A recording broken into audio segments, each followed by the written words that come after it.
کا سلسلہ شروع کرتے ہیں اور اعجاز الحسن فاروقی ہیں لاہور سے. ان کا سوال ہے کہ عموماً مرد حضرات خواتین کو بزرگوں کے پاس یا نیک لوگوں کے پاس یا شیخ کے پاس جانے سے منع کرتے ہیں، اور وہ کہتے ہیں کہ اگر آپ عبادت گھر میں بیٹھ کے ہی کریں تو وہ زیادہ بہتر ہے. کیا خواتین کو بزرگوں یا مشائخ کے پاس جانا چاہیے، ان کی صحبت اختیار کرنا ضروری ہے؟ الحمد للہ رب العالمین والصلاة والسلام علی حبیبہ محمد وآلہ وصحبہ اجمعین. اعوذ باللہ من الشیطان الرجیم، بسم اللہ الرحمن الرحیم. مرور زمانہ نے یہ سوالات پیدا کر دیے. جو وقت گزرتا گیا اور انسانی اقدار جو ہیں ان پر زوال آتا گیا اور ہمارے اقدار میں کمی آتی گئی تو یہ سوال پیدا ہو گئے. سب سے پہلی بات تو یہ ہے کہ بزرگ یا شیخ کون ہے، یہ سوال ہے تصوف کے لیے. تصوف میں کم از کم درجہ یہ ہے کہ وہ شخص شیخ ہو سکتا ہے جو طالب کو فنا فی الرسول کرا سکے، روحانی طور پر اسے بارگاہ رسالت میں پہنچا سکے، حاضر کر سکے. اگر یہ نہیں کر سکتا تو اس کے پاس جانے کی ضرورت نہیں، وہ شیخ نہیں. دوسرا سلسلہ رہ جاتا ہے تربیت کا، مسائل سننے سمجھنے سیکھنے کا. وہ کوئی بھی عالم نہ ہو، روزمرہ زندگی میں حلال حرام جائز ناجائز جانتا ہو تو اس سے وہ سیکھا جائے تو وہ جائز ہے اور اس کی ضرورت ہے. قرآن کریم میں موجود ہے جہاں مردوں نے حضور اکرم صلی اللہ علیہ وسلم سے بیعت کی، وہاں خواتین نے بیعت کی، بیعت کے لیے حاضر ہوئیں، اور شرائط بھی قرآن نے بتائی ہیں کہ اس کام پہ بیعت کریں، یہ کام نہیں کریں گے، یہ نہیں کریں گے، یہ نہیں کریں گے. تو شیخ کے پاس یا بزرگان دین کے پاس جانا تو ضروری ہے، لیکن خواتین کے لیے پردہ بھی اتنا ہی ضروری ہے، شیخ سے بھی اور پیر صاحب سے بھی، جتنا کسی بھی غیر مرد سے.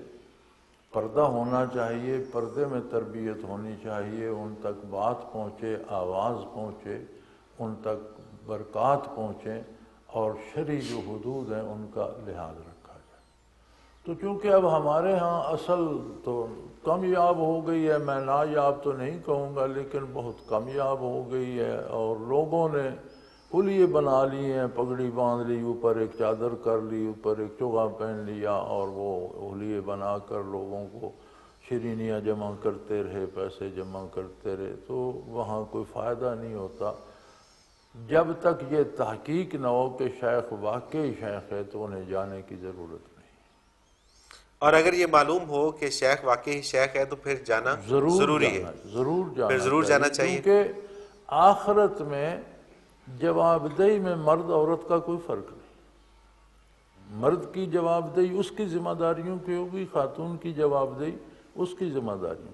دوزخ میں اگر مرد جائیں گے کفر میں پکڑے ہوئے تو کفر میں جکڑی عورتیں بھی جائیں گی. جنت میں اگر مرد جائیں گے اللہ کی بخشش سے تو عورتیں بھی جائیں گی. صحیح. صنف کا فرق دنیاوی زندگی کے لیے ہے، اور اخروی اجر پر اس کا کوئی ایک ہی میدان میں سب کا حساب ہوگا. سب مکلف ہیں دین کو سیکھنے سمجھنے اور اس پر عمل کرنے. اچھا حضرت جی، اسی سے ملتا جلتا ایک سوال ہے. عطیہ احمد ہیں کراچی سے، یہ کہتی ہیں کہ کیا خواتین کے لیے ولایت کا حصول ممکن ہے؟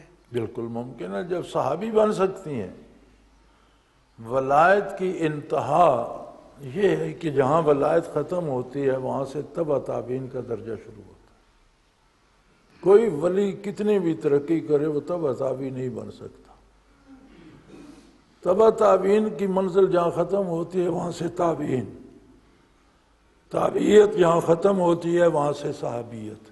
صحابیت کی انتہا جو ہے وہ نبوت کی ابتدا ہے، اوپر پھر نبوت ہے. صحابی اور نبی کے درمیان کوئی درجہ نہیں. اگر خواتین صحابیہ بن سکتی ہیں تو ولی کیوں نہیں بن سکتی؟ ولی کیوں نہیں بن سکتی؟ بالکل ٹھیک. حضرت جی، یہیں سے ایک اور سوال ابھرتا ہے کہ جو ولی خاتون ہے یا شیخ خاتون ہے، اس کے ہاتھ پہ بیعت کرنا یا اس سے منسلک ہونا مرد کے لیے وہ وہ اس کا کیا طریقہ کار ہوگا؟ شیخ نہیں بن سکتی، شیخ نہیں بن سکتی، ولی بن سکتی ہے، شیخ نہیں بن سکتی۔ عہد نبوت میں بھی کسی خاتون کو امامت نہیں سونپی گئی۔ صحیح۔ شیخ امام ہوتا ہے، امامت مرد کے فرائض میں سے، اپنے اپنے فرائض کا جواب دونوں نے دینا ہے، جو اپنی اپنی ذمہ داریاں ہیں۔ قیادت، سیادت، امامت یہ مرد کی ذمہ داری۔ خاتون اذان نہیں کہہ سکتی، امامت کیا کرے گی؟ صحیح، یعنی کہ ولی اللہ کے درجے پہ پہنچ سکتی ہے، ولایت کی انتہا تک جا سکتی ہے اگر اللہ چاہے تو، لیکن شیخ نہیں بن سکتی، برکات نہیں تقسیم کر سکتی، یہ اس کا منصب ہے، یہ اس کا منصب نہیں۔ اس کی ذمہ داری نہیں۔ تو مرد حضرات سے اس کے انٹریکشن، اس کا لین دین، اس کے معاملات کیسے ہوتے ہیں؟ جو شرعی طریقہ ہے، جو شرعی طریقہ۔ جو شرعی قاعدہ ہے، شرعی حدود ہر جگہ موجود ہے۔ صحیح۔ سلوک میں عورت کہاں تک جا سکتی ہے؟ کیا خواتین کو بھی سلوک کی منازل اور مناسب حاصل ہو سکتے ہیں؟ منازل حاصل ہو سکتے ہیں، مناسب نہیں۔ مناسب خواتین کے لیے نہیں ہے، مناسب ذمہ داریاں ہوتی ہیں۔ صحیح۔ منصب کہتے ہیں کسی ذمہ داری کو، مناسب خواتین کے لیے نہیں ہے، امامت، سیادت خواتین کے لیے نہیں ہے۔ نبی اکرم صلی اللہ علیہ وسلم کی گرفتاری کا جب حکم دیا تھا خسرو پرویز نے، تو وہ ایک لمبا قصہ ہے، میں اس میں نہیں جاتا، تو حضور اکرم صلی اللہ علیہ وسلم نے بددعا فرمائی، اللہ ممزق ملکہ کل ممزق، اس کے ملک کے یا اللہ ٹکڑے کر دے۔ اس نے نام نبوی کو پھاڑ کر ٹکڑے کر دیا تھا۔ اسے اس کے بیٹے شہرویا نے قتل کر دیا، شہرویا کو اس کے بیٹے نے قتل کر دیا، اس کے بیٹے کو کسی جرنیل نے قتل کر دیا۔ تو پھر خسرو پرویز کی بیٹی جو ہے وہ، یہ معاملے چند سالوں میں ہو گئے، ایک دو سالوں میں، اور اس کی بیٹی جو ہے ایران کی حکمران بن گئی۔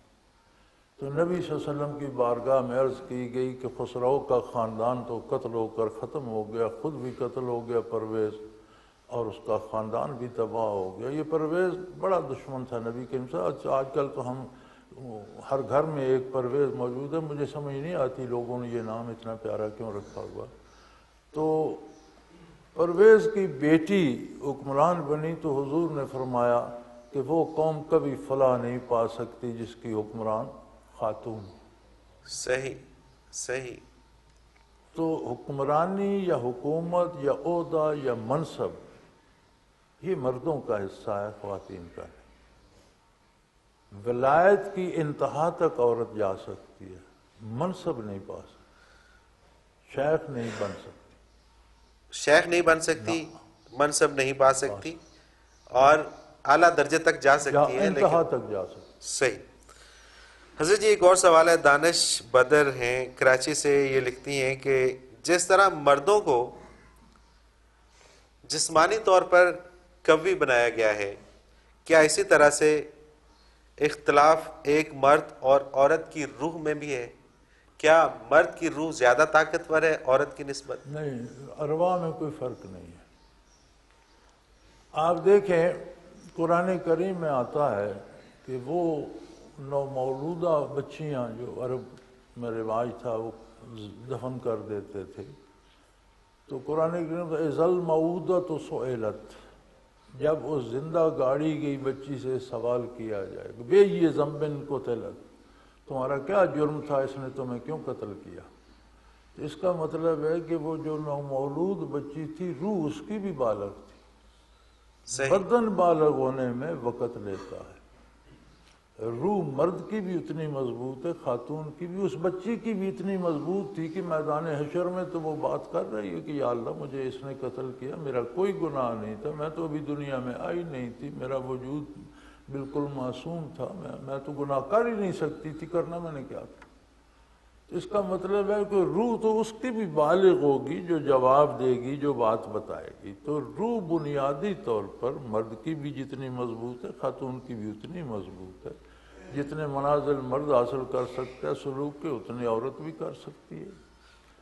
فرائض جس طرح زندگی میں مشقت کے کام، روزی کما کے لانا، گھر مہیا کرنا، لباس مہیا کرنا، غذا مہیا کرنا مرد کے فرائض میں سے ہے، عورت کے فرائض میں سے گھر کو سنبھالنا، اس کی دولت کو ضائع نہ کرنا، اس کی آبرو کو ضائع نہ ہونے دینا، اس بچوں کو پالنا، یہ سارے یہ اب ایک مرد کو آپ اس کا نوزائیدہ بچہ دے دیں تو شاید وہ ایک رات بھی اس کے ساتھ بسر نہ کر سکے، خاتون کو اس کے ساتھ سالوں بسر کر کے اسے تو یہ وہ خصوصیات ہیں جو عطا کی گئی ہیں، اور یہ وہ ذمہ داریاں ہیں جو من جانب اللہ ہیں۔ لیکن عند اللہ مرد، عورت، بچہ، بوڑھا، اس کی روح ویسی ہی مکلف ہے، روح بالغ ہوتی ہے، روح معصوم ہے، روح میں بچپن نہیں ہوتا۔ یعنی کہ تمام تر سوالات جو ایک مرد سے آخرت میں کیے جائیں گے وہی ایک عورت سے بھی کیے جائیں گے، اور اتنی قصوروار وہ بھی ہوگی اگر اس نے دنیا میں ذمہ داریاں الگ الگ ہیں، جواب دہی ایک ہے۔ جواب دیے کہ حضرت جی کچھ اور سوالات ہیں اور کچھ سالکین کے سوالات بھی ہیں،